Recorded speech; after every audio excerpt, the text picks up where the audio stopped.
Before the video begins, I gotta thank every single one of you who decided to click on the last video. Like, I have not done a video like this, regardless of the content, and the fact it was Five Nights at Freddy's is just kind of inspiring, to say the least. Like, for real, so many people have seen the video, decided to click on it, then left a comment to say that they subscribed and that they are looking forward to more content. Thank you so much, dude. And I also want to give a big shout out to a specific commenter, Echo the Silent. Echo the Silent decided to take the time out of their day to say, hey, there's an issue at the beginning.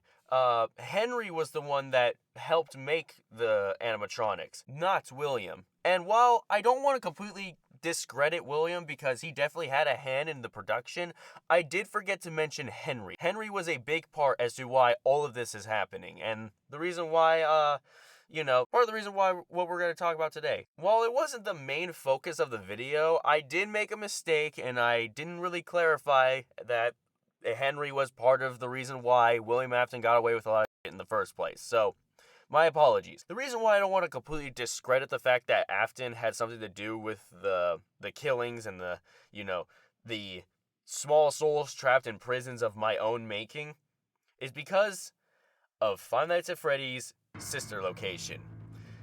Oh man, this trope, it never gets old with me. Five Nights at Freddy's sister location is the official 5th game in the series. Sorry, FNaF World. Amongst all the games, Sister Location kind of stands out on its own in the series, and that's for good reason. Every game prior to it, and some of the games afterwards, had this format where every night is the same, except new characters get added to the roster, making it slightly more difficult. You have 5 to 6 nights, survive until 6 a.m. Good luck. Regardless if you think it was for the better or for worse, Sister Location kind of breaks that mold to where every night is different, and having their own set of difficulty, and is genuinely the first FNaF game to have multiple endings. Again, sorry FNaF World. Stepping back from the gameplay, because that's a conversation in and of itself, the story elements and concepts are also great. In my opinion, Sister Location has the perfect blend of everything the series has to offer. It has the uncanny feeling of childhood robots with the addition of clown aesthetic, which is something a lot of people seem to find uncomfortable. You have the spiritual aspect of restless spirits haunting the place that's been there since the beginning.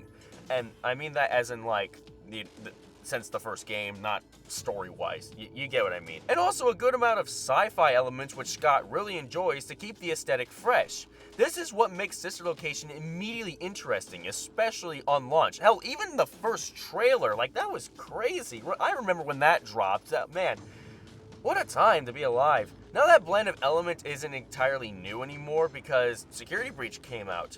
Security Breach has had that element of robots out to kill you, with the spiritual elements of the souls trapped in the Pizzaplex, and the overall sci-fi of, like, Vanny and the advanced robots and whatnot.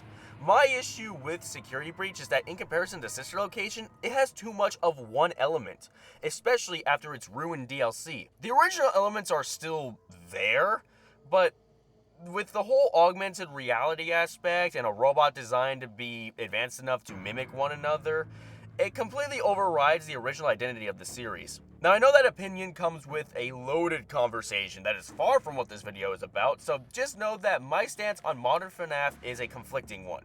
I just think Sister Location did it better with the blend of elements the series has to offer, and the characters that encapsulates that element of robots and spirits and sci-fi is the final boss of Night 5, Ennard.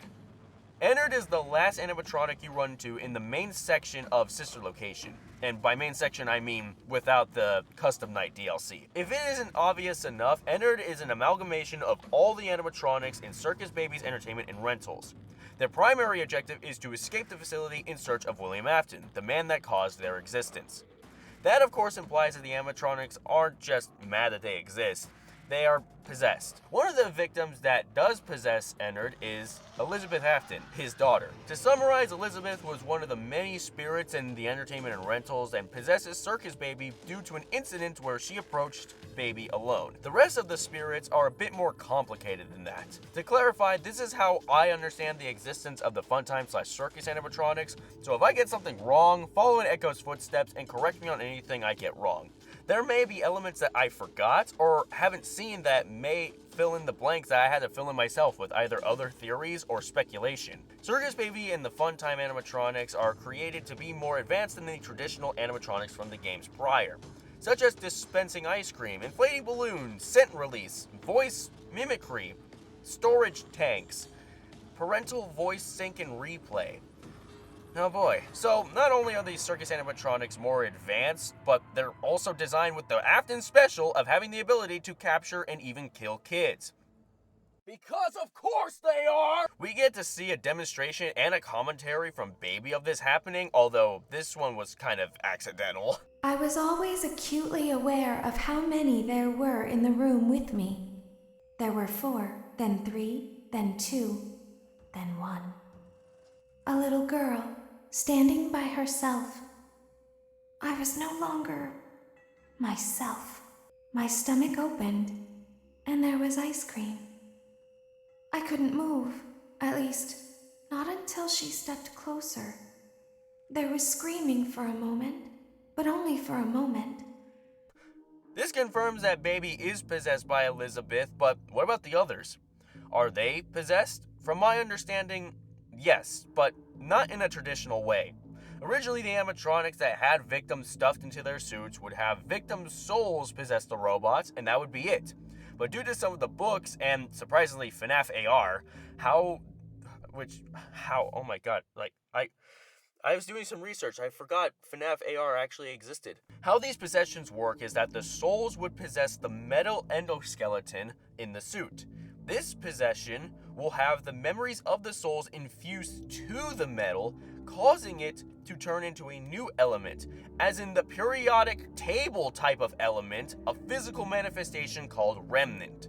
Now, before we continue, let me just say that this leads me to talk about some theories, especially one that I personally subscribe to, Molten MCI. If you need any clarification or elaboration on this theory, the Midnight Theorist, Withered Circle, has a video encapsulating this theory perfectly. I have it linked in the description for you to check out. This remnant comes in varying degrees of potency dependent on the memory of the spirits, with the strongest being memories associated with agony. It has been stated numerous times across different universes that William Afton used Remnant to his advantage. In the book, The Fourth Closet, William uses Remnant by dismantling the original animatronic and injecting the Remnant into the metal endoskeleton, creating an amalgamation of the original 4. Sound familiar? Of course, this is the direct parallel in the games where this concept is similar to the circus animatronics. William took the animatronics associated with the missing children incident back in 1985, extracted their Remnant, and injected it into the Funtime animatronics. This leaves me with a wild concept.